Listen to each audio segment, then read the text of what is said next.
Soy Alberto López y esto es Long Range Hunt.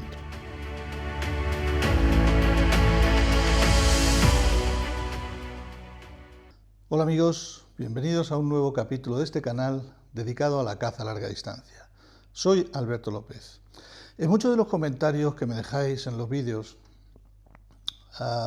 pedís que hagamos un capítulo dedicado a cómo iniciarse en la caza a larga distancia. Eso es lo que vamos a intentar hacer hoy de la manera más resumida. Cuando pensamos en tirar más lejos de lo que normalmente hacemos y abarcar ya distancias hasta los 500, 600, 700 metros, tenemos que tener en cuenta una serie de cosas que vamos a ir analizando desde el principio. Lo primero que tenemos que elegir es qué rifle vamos a utilizar. Hay rifles que son indicados para esta disciplina y otros que no lo son en absoluto. Por ejemplo, los rifles express, ya sean superpuestos o paralelos, son rifles que normalmente manejan calibres africanos que desde luego no están indicados para este tipo de disciplina, puesto que lo que buscan es poder de parada. Entonces, el rifle express, ya sea superpuesto o paralelo, es un rifle que vamos a descartar si lo que queremos es tirar un poquito más lejos.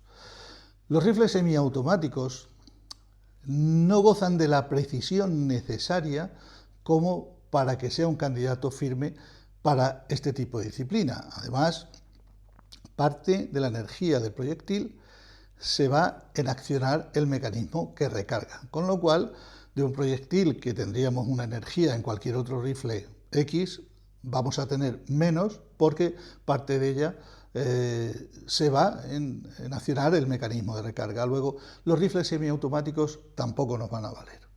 Normalmente los rifles utilizados para caza a larga distancia son los rifles de cerrojo. También podemos usar un rifle monotiro, como el que yo tengo. ¿Cuál es el inconveniente? Siendo rifles súper precisos, son rifles muy ligeros. Manejar calibres grandes, que luego veremos, con este tipo de rifle es muy complicado por el retroceso que tienen. Entonces, si bien el monotiro es un rifle que seguramente es el más preciso que hay en el mercado, su uso en caza a larga distancia no está muy extendido, precisamente porque los calibres que necesitamos manejar para esa caza en un rifle de estos son muy desagradables de disparar. Y un rifle que es desagradable de disparar es un rifle imposible de manejar para acertar un blanco a más de 400, 500 o 600 metros. Luego, de toda la gama de rifles que tenemos, yo personalmente para caza a larga distancia elegiría siempre rifles de cerrojo. Rifles de cerrojo que me permiten llevar un cargador con 2 o 3 cartuchos, dependiendo del calibre o cartucho que estemos utilizando, que son súper precisos, que puedo configurar a necesidad del cartucho que estoy utilizando y que seguro que me van a dar un rendimiento excepcional. Como ya sabéis, todo el material que yo tengo en cuanto a rifles es Blaser, máxima calidad. Cualquier modelo de Blaser de R8 nos va a valer perfectamente.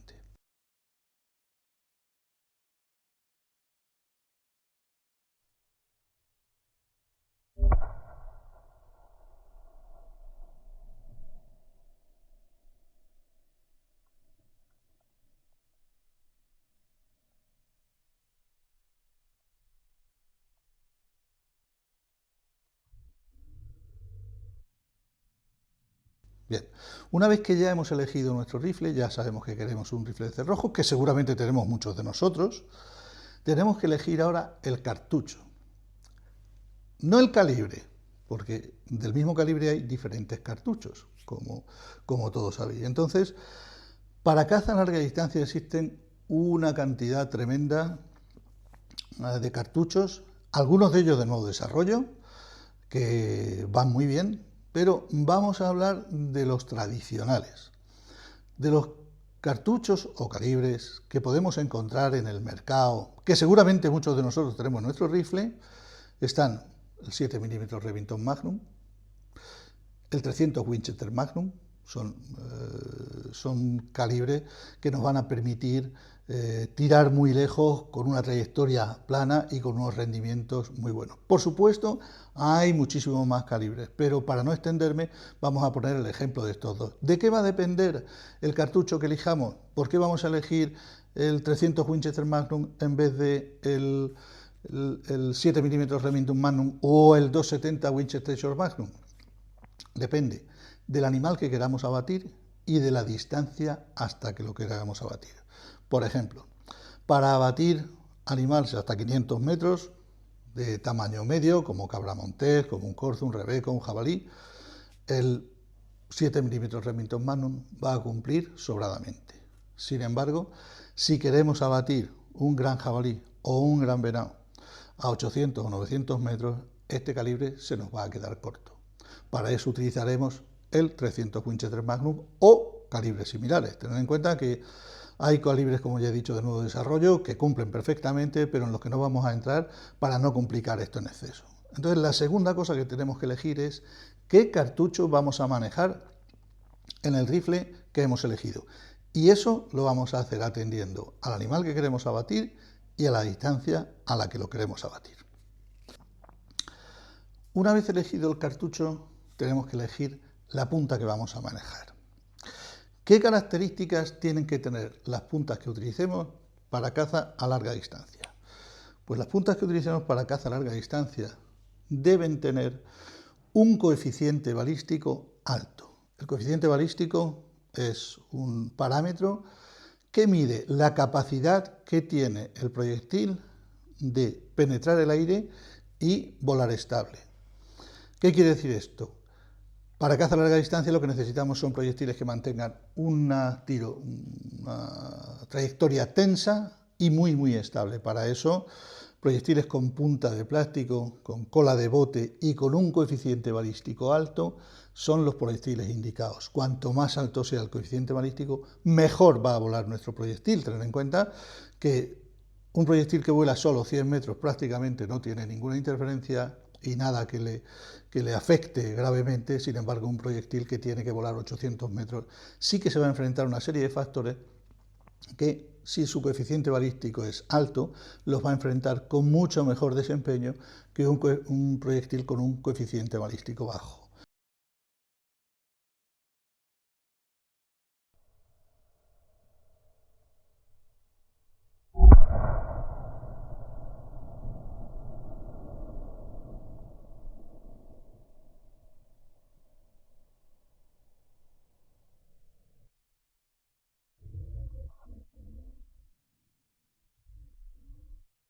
Una vez elegido un proyectil con un coeficiente balístico alto, tenemos que ver cuál va a ser la composición de nuestro proyectil. Debemos buscar proyectiles que no sean muy duros, puesto que a larga distancia, cuando impactes en el animal, debe hacer la balística terminal, es decir, debe romper la punta de polímero, debe hacer la seta, debe seguir empujando y atravesar al animal. Si utilizamos proyectiles muy duros, lo que va a pasar es que no se van a deformar, van a atravesar el animal y no va a hacer su trabajo como debería. Luego, coeficiente balístico alto y composición recomendable para caza a larga distancia. Punta blanda, culote que empuja y punta que se deforma, duplicando casi o triplicando la sección del proyectil. Ese va a ser el que vamos a elegir. Yo, por ejemplo, utilizo la Bond Strike de Norma o la LDX de Hornady para los proyectiles que yo utilizo, para los cartuchos que yo utilizo, y me va muy bien. Pero elegir la punta es muy importante a la hora de obtener un buen desarrollo y un buen rendimiento de nuestros disparos.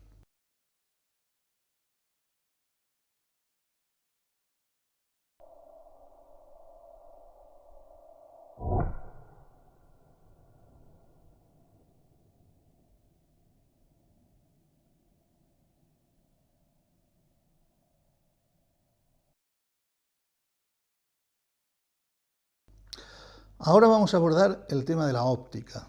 Vamos a ver que hay diferentes tipos de visores y qué ventajas y qué inconvenientes tiene cada uno. Cuando hablamos de óptica para caza a larga distancia, tenemos que tener en cuenta que el visor que utilicemos, ya sea de un modelo o de otro, tiene que ser capaz de corregir la caída que el proyectil va a tener a la hora de impactar en el blanco. Hay visores que nos van a corregir la caída y hay visores que nos pueden corregir no solo la caída, sino también la deriva. Vamos a ver que fundamentalmente hay tres tipos de visores.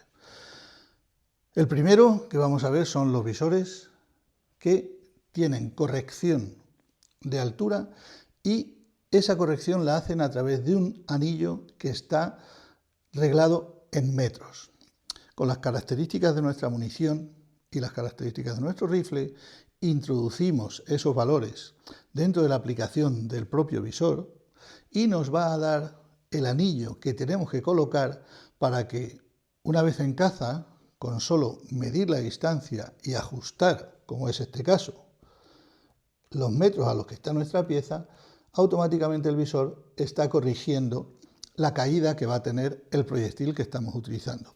Esta serie de visores solo que se configuran una vez, es decir, una vez que tenemos nuestra munición y nuestro rifle, determinamos cuál es el anillo, lo montamos una vez puesto a 0 a 100 metros y ya lo tenemos listo para tirar siempre sin hacer otra medición que la distancia.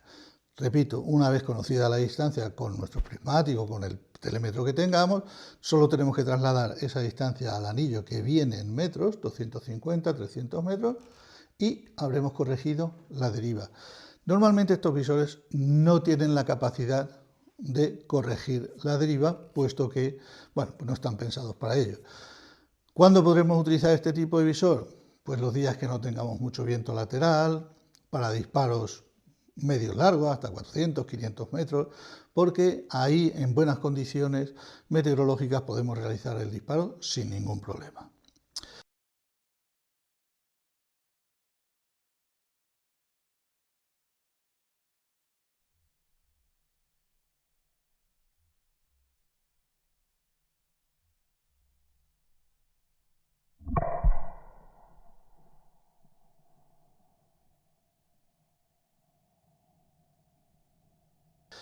Tenemos otro tipo de visor que son los visores digitales, los visores que funcionan mediante una aplicación que tienen y que una vez configurado en el momento de realizar el disparo, como es este DS de Swarovski, pulsando un botón, el visor va a medir la distancia, mientras en este necesitábamos un elemento externo para medir la distancia.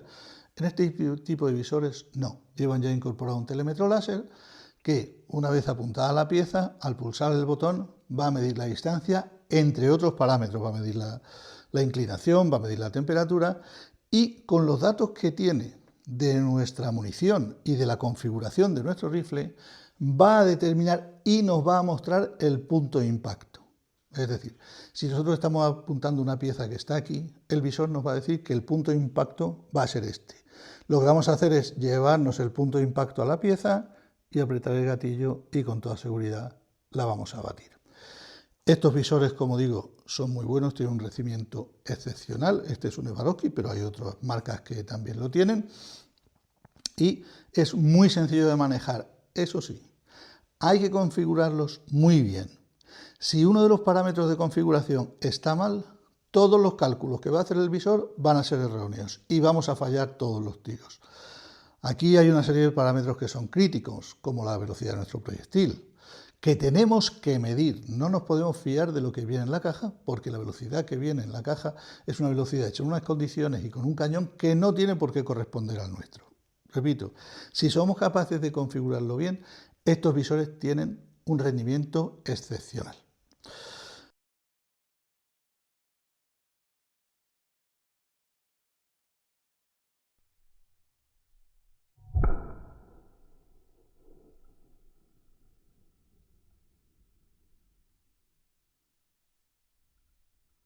Por último, tenemos los visores cuyas torretas de altura y deriva vienen en clics, que pueden tener diferentes valores, desde un cuarto de moa, medio centímetro, 1 centímetro, etc. Para manejar este tipo de visor necesitamos una herramienta más, la calculadora balística, que ahora vamos a hablar de ella. Como hemos dicho, para la utilización de este tipo de visores en la que tenemos la capacidad de corregir tanto la altura como la deriva, para calcular cuánto tenemos que corregir en uno y otro sentido, necesitamos una calculadora balística. Las calculadoras balísticas son apps que podemos tener en nuestro teléfono, como es este caso, Strelok Pro. Están integradas en elementos como el Kestrel, del cual no vamos a extendernos mucho en la descripción porque hay capítulos en YouTube que explican perfectamente cómo se usa y cómo se configura, o incluso la calculadora balística la podemos tener dentro de nuestros prismáticos, como es este caso. La calculadora balística utiliza una serie de parámetros que previamente hemos definido, que son los parámetros fijos, y una serie de parámetros que son los variables que introducimos en el momento de realizar el disparo. Por ejemplo, Strelok Pro, parámetros fijos, velocidad de nuestra munición en la boca del cañón, separación entre el eje del cañón y el eje del visor, peso de nuestra munición, coeficiente balístico, ¿os acordáis que hemos hablado del coeficiente balístico de nuestra munición? Esos son básicamente los parámetros fijos. ¿Cuáles son los variables? Los variables que vamos a tener a la hora del disparo. El primero, la distancia. Cada vez que disparemos sobre una pieza tendremos una distancia diferente. Hoy serán 300, mañana 800 y al día siguiente 550. Esa variable tenemos que introducirla aquí. ¿A cuántos metros está nuestra pieza? El ángulo de inclinación con el que vamos a realizar el disparo. La temperatura, la humedad, la altitud de densidad son valores que van a influir también en el vuelo de nuestro proyectil y que debemos introducir en nuestra calculadora balística. Y por último, y lo más importante, la velocidad del viento y la dirección del viento con respecto a la trayectoria de nuestro proyectil. En esto hay que tener en cuenta que cuando hacemos disparos muy largos, nosotros podemos estar midiendo una velocidad de viento aquí, pero tenemos que inferir cuál va a ser la media de la velocidad del viento que va a afectar a nuestro proyectil durante todo el recorrido. Es posible que aquí estemos a la sombra de una montaña y cuando abandone el proyectil esta sombra, el viento sea mucho más fuerte del que estamos midiendo, o al contrario, estamos en un puntal con un viento muy fuerte y cuando el proyectil sale coge la sombra de una montaña y va a menos. Ahí está, digamos, la capacidad del artista para inferir cuál va a ser la media velocidad del viento.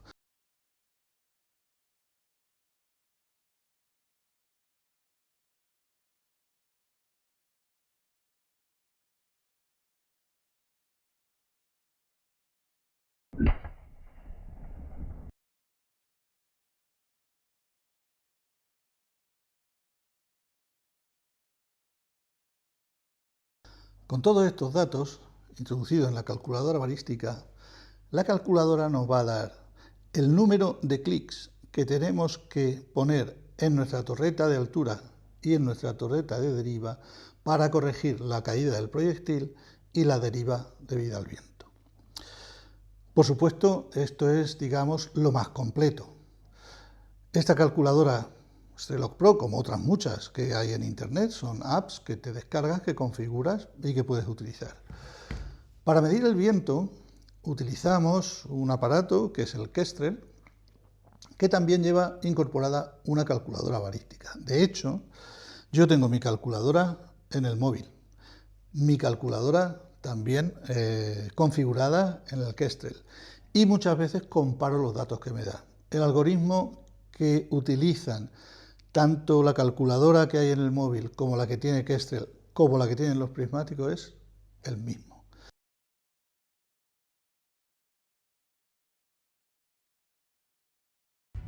Acabamos de localizar un macho que está a 678 metros.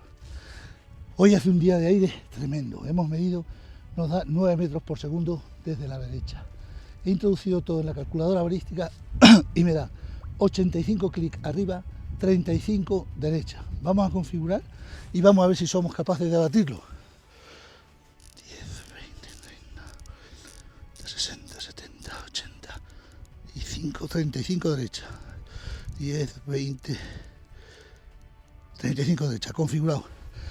La verdad es que es un macho muy grande, está tumbado, está tranquilo, está tumbado al socaire, sé que no se me va a mover, porque con el día de frío y de viento que hace, en el sitio donde está, él está a gustísimo. Es muy grande, ya lo hemos visto, es muy grande. Y se nos ha presentado el mejor trofeo el peor día, porque con las condiciones que hay hoy tengo serias dudas. La distancia no es un problema, pero mucho viento. He calculado una media de 9 metros por segundo porque hay ráfagas de 10 y de 10 y medio, pero bueno, yo creo que por ahí va a andar. Vamos a coger posición de tiro y vamos a intentar abatirlo. Ahora os cuento cómo sale. Lo tengo, Jesús. Hoy.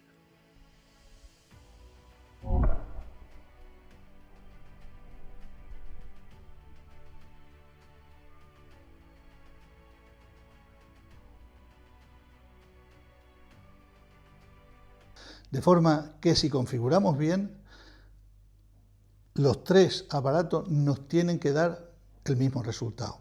En este caso, los prismáticos funcionan de forma que, una vez introducidos los datos y configurar la calculadora de los prismáticos, enfocando al objetivo y pulsando un botón, no solo nos va a dar la distancia, sino que nos va a decir también el número de clics que tenemos que poner en nuestra torreta para corregir la altura. Es cierto que los prismáticos no tienen deriva, por eso su uso es limitado, porque el día que tengamos mucho viento, si no tenemos en cuenta la fuerza del viento, vamos a fallar el disparo. Así que lo que sí que constituyen es una herramienta muy rápida para tomar parámetros y configurar rápidamente, cosa que la calculadora balística de la APP y el Kestrel no nos lo va a permitir, porque a distancias de 400, 500, 600 metros sin viento, solo pulsando un botón nos da el número de clic, lo ponemos rápidamente y ya lo tenemos todo, porque el prismático también ha medido el ángulo con el que estamos mirando y ha compensado todo eso en el algoritmo que lleva internamente. Luego, lo más rápido para utilizar con este tipo de visor, los prismáticos. Más fácil, una vez configurados, clic 52, clic, clac, clac, clac, clac, 52 y disparo. Después, más complicado, cuando ya tenemos viento, tenemos que utilizar nuestro Kestrel para medir el viento y utilizar la calculadora balística, si queremos, que está dentro del Kestrel, para ver cuántos clics tenemos que aplicar tanto en altura como en deriva. Y también lo podemos hacer pasando los datos del Kestrel a nuestra calculadora balística en el móvil y nos va a dar los mismos resultados. Lo que yo hago normalmente cuando voy a empezar a cazar es que mido con el Kestrel las condiciones atmosféricas. ¿Por qué? Porque si yo empiezo a cazar una mañana a 5 bajo cero, va a ser muy difícil que yo acabe cazando a 30 sobre cero. Si yo empiezo a cazar a 1200 metros de altitud, lo normal no es que acabe cazando a nivel del mar. Es decir, las condiciones meteorológicas del inicio de la caza prácticamente se van a mantener inalterables durante todo el día. Luego, a la hora de realizar el disparo, ya no tengo que transferir esos datos a mi calculadora balística, ya los tengo. ¿Qué datos tengo que introducir en la calculadora balística? Velocidad del viento, dirección del viento, distancia y ángulo. Y puedo configurar rápidamente, teniendo en cuenta todos los valores atmosféricos que con los prismáticos no se tienen en cuenta. Así que estos son los elementos que necesitáis a la hora de decidir ir a tirar y a batir piezas un poco más lejos. Las APPs calculadoras balísticas son prácticamente gratis, no cuestan nada. Es verdad que Kestrel tiene modelos que solo miden la velocidad del viento y las condiciones meteorológicas que nos pueden valer perfectamente sin necesidad de ir al modelo que tiene la calculadora balística, puesto que ya la tenemos en la APP. Y por supuesto, la mejor opción para empezar son unos prismáticos con telémetro y calculadora balística. Podéis encontrar muchos en el mercado, en este caso son unos Blaser que van perfectos, yo los utilizo con el 338 Lapua, lo llevo configurado ahí y os puedo decir que 400, 500, 600 metros, un día que no haga aire, va perfecto, no tiene nada más que pulsar y tiene distancia y clics. Pones los clics en el visor y realizas el disparo.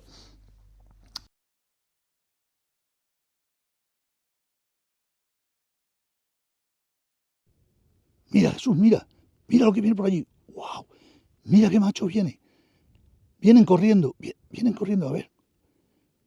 Mira lo que viene por allí. ¡Wow! Corre, tráete el telescopio, a ver. 652, 77 clics. Se han parado. 652, 77. Voy a por el rifle, Jesús.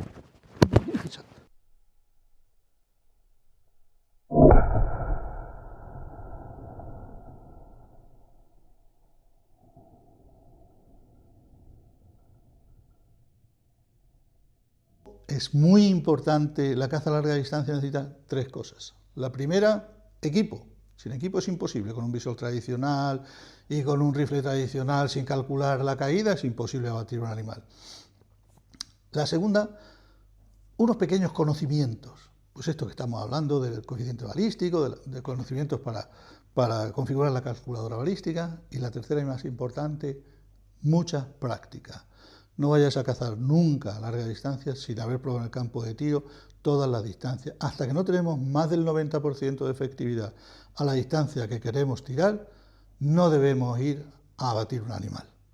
Si estamos tirando a 300 metros con 90% de acierto, es el momento de irnos a cazar animales a 300 metros. Pero no pasemos a 500 metros hasta que en el campo de tiro no hayamos visto que a 500 metros tenemos la efectividad. Tener en cuenta que la caza debe ser ética. Debemos procurar al animal una muerte rápida. No podemos permitirnos herir animales, que por desgracia ocurre, porque fallamos, pero todos los factores que nosotros podamos controlar, debemos controlarlos. Espero que esta charla os valga para algo. Dejadme en los comentarios en el vídeo, iré respondiendo todas las dudas que haya. Y qué deciros, que es una disciplina apasionante, que cuando empiezas no crees que vas a ser capaz de hacer lo que acabas haciendo y que da unas satisfacciones tremendas. Espero que este capítulo os haya gustado. Ya digo, dejadme en los comentarios abajo, iremos resolviendo todas las dudas que vayan surgiendo y seguir viendo, porque vamos a seguir cazando y compartiendo todas esas experiencias de caza con vosotros. Hasta pronto, amigos.